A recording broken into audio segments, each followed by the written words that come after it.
So with that, we want to now proceed with the solution to the homogeneous problem for now, and we will now look at the details. So if we consider the homogeneous problem, we have a 0 right hand side. The forcing function has disappeared. Initial conditions are still the same, that the normalized displacement at time t equal to 0 is 0, and the initial velocity is equal to 0. And so at this stage we can note that this is a second order differential equation, linear, and the important thing that we want to dwell on is that this is a case of a constant coefficient, a second order differential equation. And because it is constant coefficient differential equation, it permits particular solutions. It permits solutions that are of a particular kind. Exponential solutions are permitted by equations with constant coefficient. And this is true in general for higher order differential equations. Also, we can look for solutions of exponential kind. And so we want to try this. We want to try a solution of the following form, that V is given by some constant capital A times e to the r times tau. Exponential of r tau is the form of the solution we want to try. And so this coefficient A is some constant which we don't know. And so if we propose a solution of this kind, we can immediately calculate the first derivative, dv d tau is simply r times A e to the r tau. And second derivative is simply r squared times A dr, r squared times capital A e exponential of r tau. And so we are now ready to substitute these in the governing equation. And so if we substitute, the second derivative becomes r squared times this factor. The first derivative becomes r times that factor. And so of course this coefficient gamma gets carried. And this is simply A times e to the r tau. And so putting all the coefficients together neatly in this square bracket, we have that the ODE is essentially a statement that this factor in the square brackets times capital A e to the r tau must be equal to 0. And so if this equation is to be satisfied and give us a solution which is a non-trivial solution, meaning that capital A is not equal to 0, if capital A is equal to 0, then the solution completely vanishes. We get 0 as a solution. So non-trivial solution has capital A non-zero. Then this coefficient in the square bracket must be equal to 0. So r squared plus gamma r plus 1, this overall summation must be equal to 0. And so this is a quadratic equation. Such an equation, when obtained from a differential equation, has this name associated with it. It's called characteristic equation. This is a characteristic equation for this particular ODE. And so we've got this quadratic equation for r. R, remember, is the exponent in the exponential solution that we are trying. And so this characteristic equation for the exponents has two roots, which we can write down as solution to this quadratic equation. Is simply displayed here, minus b here from the quadratic equation, plus or minus square root b squared minus 4ac. If you remember the formula for the roots of the quadratic equation divided by 2a, that's the formula just evaluated. And so we can see that we have these two roots, which we need to discuss further in order to classify the solution. So depending on the kinds of roots we get, we have different possibilities. And so we're going to be working with that as we move along.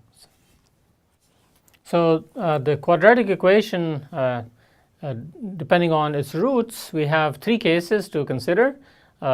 When we have two real roots, that is the first case. And for the given problem, this is going to happen when the parameter gamma is bigger than 2. Then we can show from the quadratic equation that we had before that we have two real roots. And we can also show that both are negative when gamma is a positive number, and so they will correspond to the linear combination of decaying exponentials is what the physical solution will then be called overdamped. It's going to show a time variation where starting from the initial condition, the solution will simply damp as time evolves. Then jumping over this middle case here, we have the situation where we have a complex conjugate pair of roots for the characteristic equation. And so the two roots our plus and minus can be written in this form. Minus beta is the real part, and then the imaginary part, this is the complex conjugate pair, I omega, where the formula for beta and omega in terms of the original parameters is indicated here, that beta is equal to gamma over 2 and omega is square root of 1 minus beta square, as a rearrangement of the original equation in that form as we had noted before. And in between these two cases, between the two real roots and the two complex conjugate pair roots, is the case when the two real roots are equal, and their equal imaginary part vanishes at this when they are equal. And so this case is when gamma is equal to 2, and this is when we call the system critically damped. This is the threshold where the oscillation in the system vanish and the system becomes damped as damping is increased above this critical value. So proceeding now to consider the complex conjugate pair solution a little bit. If we look at the complex exponential e to the minus beta plus minus I omega tau, we can re-express it by taking the first part out here, e to the minus beta tau times e to the plus or minus I omega tau. And so this form would remind you that a linear combination of solutions in this form can also be written in terms of the exponential decay factor times the sine of omega t and this exponential factor times cosine of omega t. And so we can call this linear combination a solution corresponding to a decaying sinusoid. Exponential decay times a sine and a cosine oscillation at the frequency omega.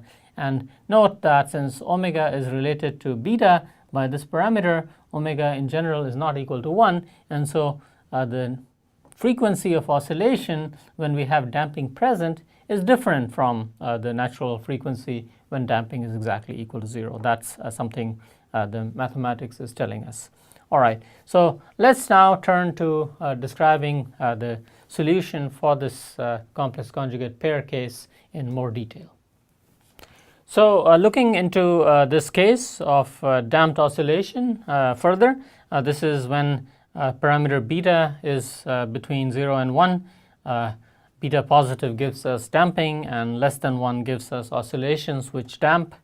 So we can say that the homogeneous solution is the linear combination of the two linearly independent solutions v1 and v2. v1 is e to the minus beta t times sine omega tau, and v2 is e to the minus beta tau times cosine omega tau, a linear combination with these coefficients c1 and c2. So given this form for the homogeneous solution, we can simply differentiate each of these two terms and obtain the first derivative, and that's this. And so if you want to do a little more algebra, you can evaluate the second derivative, and then you can substitute the second derivative, first derivative, and the solution in the differential equation, and you'll be able to verify for yourself that for arbitrary values of c1 and c2, indeed this combination will satisfy the differential equation. So this is always a good algebra check, but we know that this will work. And so we want to move ahead and find the coefficients c1 and c2 for the particular problem that was posed. And so note that we are dealing with a problem with 0 right hand side, and so there is no need for any particular solution. So particular solution is 0, and so simply the homogeneous solution will be able to satisfy the equation and the boundary conditions, or the initial conditions as they are in the present case. So the initial condition is that v of 0 is equal to 1, and so imposing this condition on the form of these two solutions that we have written over here. So if we evaluate this at time t equal to 0, we can see that the argument of this exponential is 0, so the exponential evaluates to 1. An argument of sine is 0, and that vanishes, evaluates to 0, whereas the second term here, exponential again evaluates to 1, cosine of argument 0 is equal to 1, and so overall this solution at time t equal to 0 is equal to c2. And so the equation for initial condition simply reduces to the statement that c2 is equal to 1. We have found the value of c2. Proceeding with the other initial condition, the rate of change at time t equal to 0 is given to be 0, and so we need to evaluate the derivative expressions here. at time tau equal to 0. And so again you will note that sine vanishes, this sine will vanish, and that sine function will vanish, and these cosines, both of these cosines, will become equal to 1. These exponential factors are all going to become 1, and therefore you can simply see that the equation is going to reduce to this equation here when we evaluate the initial condition for time derivative. And so we now have a pair of equations for C1 and C2, and we can solve it. And so the solution is written here explicitly. C2 is equal to 1 and C1 is equal to minus beta over omega, which can be expressed purely in terms of beta. And so finally we can assemble the values of C1 and C2 in the full solution, and so we can say that V of tau, the solution to the problem we seek, is in the present case, because we don't need any particular solution, is equal to the homogeneous solution, and we have evaluated the homogeneous solution with the values of constant C1 and C2 already. So putting them together, we have this form of the solution.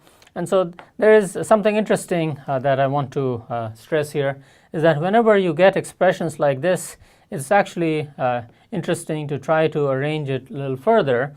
So here we have this exponential factor times sine omega t. We have another exponential factor, which is the same exponential factor with a different coefficient. Remember, here the coefficient is this. The coefficient here is 1 times cosine of omega tau. We can show, and it's a simple rearrangement using a trigonometric identity involving cosine A plus B, that this expression is actually identical to the right-hand side written over here. With a modified amplitude, the same exponential decay factor, but the cosine is with a shifted phase, a phase shift of amount delta, such that tan of delta is given by the expression that you see over there.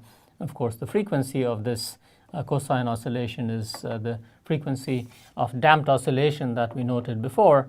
And so we can interpret the solution in this case that when beta is between 0 and 1, the solution corresponds to this decaying oscillation, which is a cosine oscillation with a shifted frequency omega, with a phase shift as well, delta, which we can calculate, and its amplitude decays by this factor e to the minus beta tau. The rate depends on beta, and the amplitude is this, which is pre-multiplying this whole thing. So we can give an interpretation to this overall result. And of course, if we want to go back and express it in terms of the original variables m, k, c, and u0, we just have to put them in dimensional form for a particular problem.